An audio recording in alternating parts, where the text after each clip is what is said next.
silence, his feet hardly touching the ground between the slender trunks of the young cedars, leaping over boulders that had tumbled from the crags above, skimming across slippery black rocks below waterfalls, vanishing and reappearing in the spray. He was aware of everything around him, the grey sky and damp air of the 10th month, the chill wind that heralded winter, reminding him that he would never see snow again. The distant throaty bellow of a stag, the whir of wings, and the harsh calls as his flight disturbed a flock of crows. So he ran, and Kotaro followed him, until hours later, and miles from the village he had made his home, Isamu allowed his pace to slow, and his cousin to catch up with him.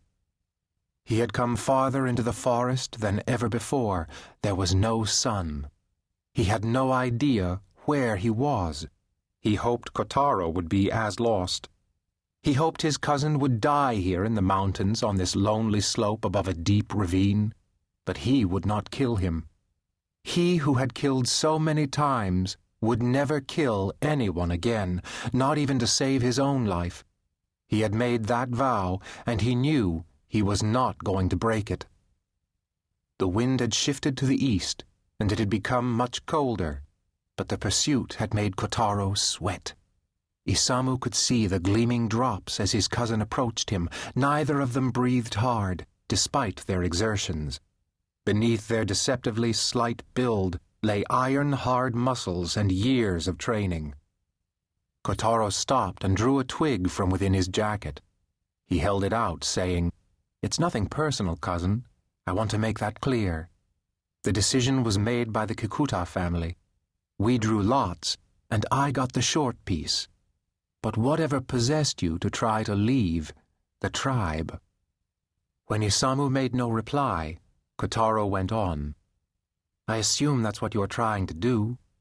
It's the conclusion the whole family came to when we heard nothing from you for over a year, when you did not return to Inuyama or to the Middle Country, when you failed to carry out tasks assigned to you, commissioned and paid for, I might add, by Iida Sadayoshi himself.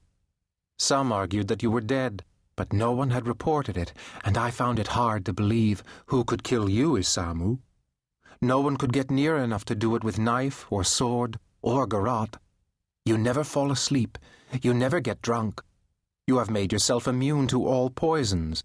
Your body heals itself from all sickness. There's never been an assassin like you in the history of the tribe. Even I admit your superiority, though it sticks in my gullet to say it. Now I find you here, very much alive, a very long way from where you are supposed to be. I have to accept that you have absconded from the tribe, for which there is only one punishment." Isamu smiled slightly, but still said nothing. Kotaro replaced the twig inside the front fold of his jacket. "I don't want to kill you," he said quietly. "That's the judgment of the Kikuta family, unless you return with me. As I said, we drew lots." All the while his stance was alert, his eyes restless, his whole body tense in expectation of the coming fight.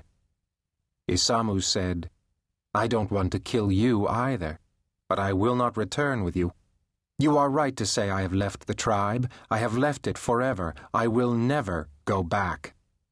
"Then I am under orders to execute you," Kotaro said, speaking more formally, like one who delivers a sentence of justice. "For disobedience to your family and to the tribe." "I understand," Isamu replied, equally formally. Neither of them moved. Kotaro was still sweating profusely, despite the cold wind. Their eyes met, and Isamu felt the power of his cousin's gaze. Both of them possessed the ability to induce sleep in an opponent. Both were equally adept at withstanding it. The silent struggle continued between them for many moments before Kotaro brought an end to it by pulling out his knife. His movements were clumsy and fumbling, with none of his usual dexterity. "You must do what you have to do," Isamu said. "I forgive you, and I pray heaven will, too." His words seemed to unnerve Kotaro even further. "You forgive me? What sort of language